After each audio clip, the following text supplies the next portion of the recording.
जय हिंद साथियों, स्वागत है आपका self study classes Vishwamit Jain YouTube channel में। दोस्तों आज हम फिर से लेकर के आए हैं फनी ट्रिकों के माध्यम से मध्य प्रदेश का सामान्य ज्ञान चुटकियों में याद करवाएंगे। ठीक है, तो आपको वीडियो को लाइक करना है, शेयर करना है और चैनल को सब्सक्राइब कर लेना है। ठीक है, स्टार्ट करेंगे दोस्तों आज का ये वीडियो। जब आप सब्सक्राइब करते हो और बेल आइकन दबाते हो तो इसमें ऑल पर क्लिक किया करो ताकि ऑल वीडियो की इंफॉर्मेशन आप तक पहुंचेगी। ठीक है, तो स्टार्ट करते हैं दोस्तों। ये है आपका मध्य प्रदेश और मध्य प्रदेश का सामान्य ज्ञान आज हम पढ़ने वाले हैं। ठीक है, और सामान्य ज्ञान में सबसे पहले आपको बताना है कुमार गंधर्व पुरस्कार किस क्षेत्र से संबंधित है। अब चार विकल्प आपको दिए हैं, चार में से आपको बताना है। मैं थोड़ी सी हिंट आपको दे रहा हूं दोस्तों। जो कुमार लोग होते हैं, कुमार मतलब कुमारे लोग होते हैं, वो सबसे ज्यादा क्या सुनते हैं? क्या सुनते हैं? आपने देखा होगा कान में वो फंसा लिया और सुनते रहते हैं क्या? संगीत। संगीत सुनते हैं कौन? कुमार लोग। तो कुमार गंधर्व जो पुरस्कार होगा वो किससे संबंधित होगा? उत्तर आपको ही बताना है। उत्तर हो जाएगा संगीत से संबंधित, यानी कि ए नंबर आपका बिल्कुल सही हो जाएगा। ठीक है, अब अगला क्वेश्चन आपको बताना है दोस्तों, पातालकोट घाटी मध्य प्रदेश के किस जिले में स्थित है? पातालकोट घाटी। जी हाँ दोस्तों, चार विकल्प हैं, 2 सेकंड में आपको उत्तर बताना होता है। और मैं आपको हिंट देता हूं दोस्तों कि हम बोलते ना कि वो तो कहां चला गया, पाताल लोक चला गया। अगर आपको छेद दिया जाए, अगर आपको छेद दिया जाए दीवार में, तो आप कहां चले जाओगे? कहां जाओगे? यहीं बने रहोगे धरती में कि पाताल लोक? पाताल लोक चले जाओगे, है ना। तो पातालकोट घाटी मध्य प्रदेश के किस जिले में होगी? किस जिले में होगी? छिंदवाड़ा, है ना, क्योंकि आपको छेद दिया जाता है तो छिंदवाड़ा आपका बिल्कुल सही है। क्षेत्रफल की दृष्टि से सबसे बड़ा जिला यही है मध्य प्रदेश का। देख लो इसको जरा, छिंदवाड़ा को। ये है आपका दोस्तों, मैप में देखो, ये है आपका छिंदवाड़ा, मध्य प्रदेश का सबसे बड़ा जिला है क्षेत्रफल की दृष्टि से। और यहाँ पर पातालकोट घाटी है। ठीक है, याद रखना है। अगला बताना है दोस्तों आपको, सरदारपुर वन्यजीव अभ्यारण्य कहाँ स्थित है? 2 सेकंड आपको दिए जाते हैं दोस्तों। आपने वो फिल्म देख ली होगी केसरी। केसरी में जो सरदार रहते हैं उनकी जो तलवार की धार रहती है, हमेशा धार बना के रखते हैं वो कौन? सरदार। तो सरदारपुर वन्यजीव अभ्यारण्य कहाँ पर होगा? कहाँ पर होगा? अब मैंने हिंट आपको दे दी है, उत्तर आपको ही बताना है और उत्तर आपका सही हो जाएगा विकल्प नंबर डी, यानी कि धार। ठीक है, धार आपका बिल्कुल सही आंसर हो जाएगा। अब दोस्तों मैप में देखो, ये है आपका धार और यहां पर कौन सा है? सरदारपुर वन्यजीव अभ्यारण्य है। ठीक है, तो याद रखना है। अब अगला क्वेश्चन है दोस्तों, भगवान शिव का मंदिर ओमकारेश्वर कहां स्थित है? 2 सेकंड में आपको उत्तर बताना है। ओमकारेश्वर की बात हो रही है, ये कहां पर स्थित है? अब दोस्तों एक चीज बताना कि ओम जो रहता है, ओम को कभी खंडित किया जा सकता क्या? जल्दी बताएं, किया जा सकता है ओम को खंडित? नहीं ना। तो जब ओम को खंडित नहीं किया जा सकता तो ओमकारेश्वर मंदिर कहां पर होगा? कहां पर होगा? उत्तर तो आपको ही बताना है और आपने बिल्कुल सही आंसर पहचान लिया कि सर खंडवा में, यानी कि डी नंबर आपका बिल्कुल सही हो जाएगा। ठीक है, तो दोस्तों ये है आपका मैप में देखो खंडवा, यहां पर आपका ओमकारेश्वर जो है मंदिर है। ठीक है, तो ये चीज आपको याद रखनी है। अगला है दोस्तों, मध्य प्रदेश की किस जनजाति में घोटुल प्रथा पाई जाती है? घोटुल प्रथा। अब 2 सेकंड में आपको उत्तर बताना। मैं थोड़ी सी हिंट आपको दे रहा हूं दोस्तों। अगर आपके बालों को घोंट दिया जाए तो फिर आपको क्या कहेंगे लोग? क्या कहेंगे? क्या कहेंगे? मिल गया ना आपको उत्तर। क्या कहेंगे? मुड़िया। अरे ये तो मुड़िया हो गया। अगर आपके बालों को घोंट दिया जाए तो आपको लोग मुड़िया कहेंगे। तो घोटुल प्रथा किस जनजाति में पाई जाती है? मुड़िया जनजाति, यानी कि बी नंबर आपका बिल्कुल सही हो जाएगा। ठीक है ना, तो आप याद रखेंगे। अगला क्वेश्चन है, मध्य प्रदेश के किस स्थान में जैन धर्मावलंबियों का तीर्थ 52 गजा स्थित है? अब दोस्तों 4 विकल्प हैं, 2 सेकंड भी हमारे पास हैं। अब 52 गजा की बात हो रही, मतलब बहुत बड़ा हो जाएगा। 52 गजा मतलब बहुत बड़ा, तो बहुत बड़ा हो जाएगा तो कहां पर स्थित होगा? अब आपको ही उत्तर बताना है और आप निश्चित ही उत्तर बताएंगे। 52 गजा बहुत बड़ा हो जाता है तो ये कहाँ पर होगा, बड़वानी, यानी कि बी नंबर आपका बिल्कुल सही हो जाएगा। ठीक है, और ये है दोस्तों आपका बड़वानी। मैप में देखो यहाँ खरगोन, अलीराजपुर, धार और ये आपका नीचे बड़वानी। ठीक है, यहाँ पर 52 गजा है। ठीक है, अगला बताना है दोस्तों आपको मध्य प्रदेश के किस क्षेत्र का नाट्य काठी है, काठी। तो 2 सेकंड आपको दिए जाते हैं दोस्तों, अब आपको उत्तर बताना है। अब एक चीज आपको नहीं लग रहा काठी से कोठी, काठी से नहीं लग रहा आपका कोठी, और कोठी में क्या भरा जाता है, क्या भर लेते हो? बोले सर मेरी तो माल से कोठी भरी है, बोलते ना। तो जो काठी नाट्य होगा वो किस क्षेत्र का होगा? अब आपको ये उत्तर बताना है, तो आपने बिल्कुल सही बताया है, मालवा का, क्योंकि माल से क्या भरी है, कोठी भरी है। तो काठी जो नाट्य है वो मालवा का है। और ये देखो दोस्तों मैप में ये अलग अलग क्षेत्र बटे हैं, बघेलखंड का, पठार, बुंदेलखंड का, ये जो क्षेत्र आता है यहाँ से लेकर इतना वाला क्षेत्र ये मालवा कहलाता है। मालवा, उज्जैन, इंदौर, ये सभी मालवा के अंतर्गत आते हैं। ठीक है, तो मालवा में, मालवा क्षेत्र का नाट्य है कोठी, ये याद रखना है। ठीक है, अब दोस्तों आपको बताना मध्य प्रदेश में स्थित खजुराहो के मंदिरों का निर्माण किस वंश के शासकों ने करवाया था? दोस्तों खजुराहो आपको पता है, खजुराहो बहुत ही प्रसिद्ध मंदिर है, लक्ष्मण मंदिर है, पार्श्वनाथ मंदिर है, कंदरिया महादेव का मंदिर है। ठीक है, अब खजुराहो के मंदिरों का निर्माण किस वंश के शासक ने करवाया होगा? अब खजुराहो से आपको ऐसा नहीं लग रहा कि खुजराहो है ना? अगर दोस्तों आप लगातार अपने बालों को खुजराहो करते रहोगे, खुजराहो करते रहोगे, तो आपकी क्या निकल आएगी? चांद निकल आएगी, क्योंकि बाल बचेंगे नहीं तो चांद निकल आएगी। तो खजुराहो के मंदिर का निर्माण कौन करवाएगा? मैंने हिंट दे दी आपको और आपको उत्तर बताया है आपने, चंदेल शासकों ने, यानी बी नंबर आपका बिल्कुल सही हो जाएगा। ठीक है, अगला क्वेश्चन देखते हैं दोस्तों, और ये है छतरपुर, यहां पर है आपके खजुराहो के मंदिर। ठीक है, खजुराहो अगर पूछा जाए किस जिले में स्थित है तो आपको बता देना है छतरपुर में। ठीक है, अगला दोस्तों मध्य प्रदेश के किस स्थान पर सोयाबीन के तेल का उत्पादन होता है? सोयाबीन के तेल का, अब दोस्तों आपको तो पता है कि सोयाबीन का उत्पादन बहुत होता है मध्य प्रदेश में, इसलिए इसे सोया स्टेट कहा जाता है। और एक चीज और बता दूं कि सोयाबीन में सबसे ज्यादा प्रोटीन पाया जाता है। ठीक है, और मध्य प्रदेश के किस स्थान पर सोयाबीन के तेल का उत्पादन होता है? तो किस क्षेत्र पर होता है? अब जहां तेल का उत्पादन होगा दोस्तों, तो वो तो क्या कहलाएगी? वो तो मंडी हो जाएगी ना, ये तो मंडी है, तेल की मंडी है ना। तो सोयाबीन का उत्पादन कहाँ होगा?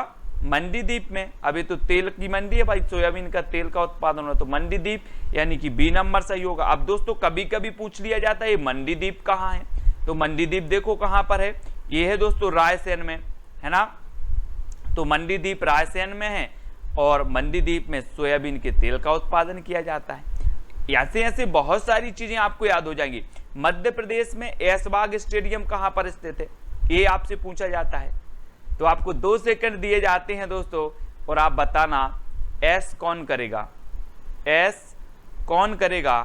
जो भिखारी होगा या राजा होगा, पाल होगा? कौन होगा? जो भूखा पाल होगा, जो भूखा पाल होगा वो क्या करेगा? ऐश करेगा। क्या करेगा? ऐश, यानी कि ऐशबाग स्टेडियम कहां पर होगा? भोपाल में, यानी कि बा नंबर आपका बिल्कुल सही हो जाएगा। ठीक है, अब दोस्तों मजा आ रहा हो तो ये है आपका भोपाल मैप में। ठीक है, मजा हो रहा हो तो लाइक करके अपने मित्रों तक शेयर जरूर कर देना। ठीक है, मध्य प्रदेश में उदयगिरी की गुफाएं कहाँ स्थित हैं दोस्तों? अब उदय से आपको नहीं लग रहा कि जैसे उदय हो रहा ना, तो बताना है आपको उदयगिरी की गुफाएं कहाँ है। 2 सेकंड आपको दिए जाते हैं, और आपको मैं हिंट दे रहा हूं दोस्तों कि सूर्य का उदय, हम बोलते ना सूर्य का उदय किस दिशा से होता है? किस दिशा से होता है? उत्तर में दिशा जरूर आएगा। उदय की बात आ रही है तो दिशा, यानी विदिशा, दिशा, है ना। तो उदयगिरी की गुफाएं कहां पर होंगी? विदिशा में। अब आप कभी नहीं भूल सकते दोस्तों, उदय आया है तो उदय मतलब आप इतना तो समझ जाएंगे, उदय हो रहा है तो किस दिशा से हो रहा है? सूर्य का उदय पूर्व दिशा, हम बोलते हैं ना पूर्व दिशा, तो विदिशा में है उदयगिरी की गुफाएं। ठीक है, इस प्रकार से याद रखेंगे। अब दोस्तों ये विदिशा कहां पर है? तो ये है आपका विदिशा। ठीक है, ये भोपाल है, राजगढ़, अशोकनगर, गुना, सागर और बीच में विदिशा, इस प्रकार से। अब आपको बताना है दोस्तों सांची का स्तूप का किसने बनवाया था। सांची का स्तूप बताना है किसने बनवाया था। 4 विकल्प है और 2 सेकंड आपके पास है, तो जल्दी बताना है। एक बात बताएं दोस्तों कि जब अशोक ने कलिंग विजय प्राप्त की और इसके हृदय में जब सच्चाई जागी, आत्म चेतना जागी, तो इसने क्या कर लिया था, बौद्ध धर्म अपना लिया था। और तब से क्या बोलने लगा था, सांची बोलने लगा था। क्या बोलने लगा था, सांची बोलने लगा था। कौन, अशोक। तो सांची का स्तूप कौन बनवाएगा, अशोक, क्योंकि अशोक क्या करता था, सांची बोलने लगा था। ठीक है, तो यह झूठ नहीं बोलता था, सांची बोलता था। ठीक है, तो ये अशोक ने बनवाया था दोस्तों। और ये सांची का स्तूप कहाँ है, तो ये रायसेन में। कभी कभी पूछ लिया जाता है सांची का स्तूप किस जिले में है, तो ये रायसेन में है। ठीक है, ये भी हमें याद रखना है दोस्तों। उज्जैन का प्राचीन काल में नाम क्या था, ये भी कई बार पूछा गया है। तो उज्जैन जिसे महाकाल की नगरी कहा जाता है ना, कुंभ का मेला भी यहीं लगता है। ठीक है, तो इसे कहा जाता था दोस्तों क्या, अवंतिका। क्या कहा जाता था, अवंतिका। आपको याद रखना है, मैप में देख लो, यहां पर ये है दोस्तों उज्जैन, है ना, उज्जैन जिसे अवंतिका कहा जाता था प्राचीन काल में। ठीक है, अगला आपको बताना दोस्तों गुजरी महल किसने बनवाया था। गुजरी महल किसने बनवाया था, तो जल्दी से बताएं। अब एक चीज बताना दोस्तों कि हमारे जो परिवार में रहते हैं बहुत, जो हमारे दादा परदादा वो गुजर गए, लेकिन आज भी हम उन्हें मान देते हैं, देते कि नहीं, है ना। श्राद्ध करने जाते हैं, मान देते हैं कि नहीं देते, सभी लोग देते हैं। तो गुजरी महल कहाँ पर किसने बनवाया होगा, मानसेन ने कि चंदेलों ने, मानसेन ने ना, क्योंकि जो गुजर गए हैं हमारे बूढ़े बूढ़े उनको हम मान आज भी देते हैं। तो गुजरी महल कौन बनवाएगा, मानसेन, यानी कि बी नंबर आपका सही होगा। अब दोस्तों प्रश्न खड़ा होता है कि गुजरी महल कहाँ स्थित है, तो गुजरी महल स्थित है दोस्तों आपका ग्वालियर में। ठीक है, ग्वालियर में स्थित है, ये चीज भी आपको याद रखनी है। मानसेन ने बनवाया था, ये चीज भी आपको याद हो गई। अब आपको बताना है दोस्तों कपास अनुसंधान केंद्र कहाँ है। अब आपने कपास तो देखी होगी दोस्तों, कपास देखिए, 2 सेकंड में आपको उत्तर बताना है। मैं हिंट दे रहा हूं आपको, कपास अनुसंधान केंद्र कहाँ स्थित है। तो कपास आपने देखी होगी, जैसा एक खरगोश दिख रहा है ऐसे ही रहती बिल्कुल कपास। तो कपास अनुसंधान केंद्र कहाँ होगी, जैसा खरगोश रहता है मतलब खरगोन, खरगोन, यानी कि बी नंबर आपका बिल्कुल सही होगा। कपास अनुसंधान केंद्र है दोस्तों खरगोन में, क्योंकि कपास कैसी रहती है, जैसी खरगोश रहती है। अब खरगोश से आपको नहीं लग रहा कि खरगोन, है ना, खरगोश से खरगोन। ठीक है, इस प्रकार से याद रखेंगे। और देखो ये है दोस्तों खरगोन, यहाँ पर आपका कपास अनुसंधान केंद्र है। ठीक है, अगला दोस्तों आपको बताना मूर्तिकला का प्रसिद्ध स्थान फड़के स्टूडियो कहाँ स्थित है। फड़के, फड़के बताना। अब कभी कभी ऐसा नहीं बोल देते दोस्तों, क्या बोल देते हैं कि अगर कोई ज्यादा फड़कता है, अगर कोई ज्यादा फड़कता है, गाँव में देखो यार ज्यादा फड़क रहा है धार में फेंक दो इसको, ज्यादा फड़क रहा है इसको धार में फेंक दो। तो फड़के स्टूडियम जो स्टूडियो होगा वो कहाँ होगा, धार में, यानी कि बी नंबर आपका बिल्कुल सही हो जाएगा। ठीक है, बी नंबर, है ना। और ये है दोस्तों आपका धार, यहाँ पर फड़के स्टूडियो है। ठीक है, अगला क्वेश्चन है होलियोडोरस, होलियोडोरस का प्रसिद्ध स्तंभ कहाँ स्थित है। अब होलियोडोरस आपने पढ़ा दोस्तों, आपको नहीं लग रहा कि ये तो विदेशी है, हमारे देश का है ही नहीं, लग रहा ना। तो होलियोडोरस का प्रसिद्ध स्तंभ कहाँ होगा, विदेशी है तो होगा कहाँ, कहाँ होगा, आपने बिल्कुल सही पहचाना, विदिशा में, है ना। होलियोडोरस विदेशी था और हमें भी पढ़ने में लग रहा उसका नाम की तो विदेशी है, तो ये विदिशा में इसका स्तंभ है। ठीक है, अगला क्वेश्चन आपको बताना है दोस्तों, और ये है विदिशा, यहाँ पर होलियोडोरस का स्तंभ स्थित है। ठीक है, अगला आपको बताना है इत्रदार महल कहाँ स्थित है। इत्र, अब इत्र तो सभी लोग डालते हैं, लेकिन क्या कोई किसी की राय लेता है कि कौन सा इत्र डालना है।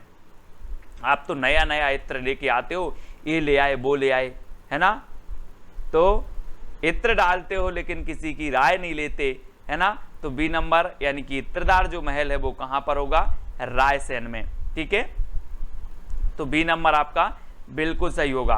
ठीक है, और रायसेन कहाँ है दोस्तों, ये है आपका रायसेन, मध्य प्रदेश में ये रायसेन है।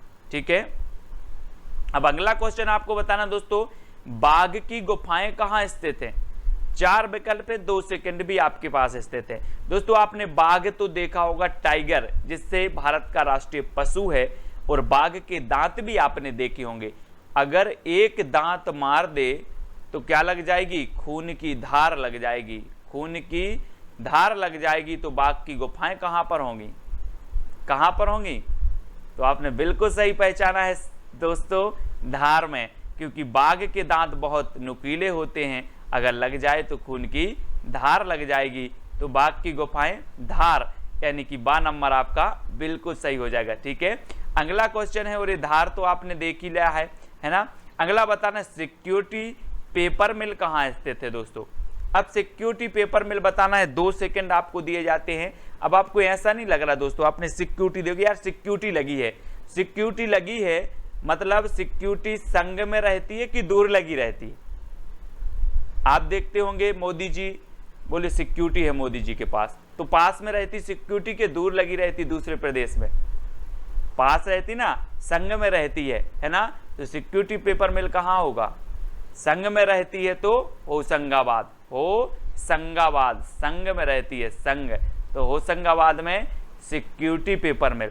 ठीक है, अब दोस्तों आपको याद हुए होंगे पक्का, है ना। जब आप परीक्षा में बैठोगे आपको बिल्कुल पढ़ने की जरूरत नहीं, आपने वीडियो पूरा देख लिया है, आप कभी नहीं भूल सकते। और होशंगाबाद ए है दोस्तों आपका यहाँ पर, है ना, होशंगाबाद है जहां पर आपका सिक्योरिटी पेपर मिल है। अब एक प्रश्न आपको दिया जाता है दोस्तों, चैलेंज प्रश्न, जिसका उत्तर आपको कमेंट में लिखना है। रक्षा गाड़ी कारखाना स्थित है मध्य प्रदेश में, रक्षा गाड़ी कारखाना कहां पर स्थित है?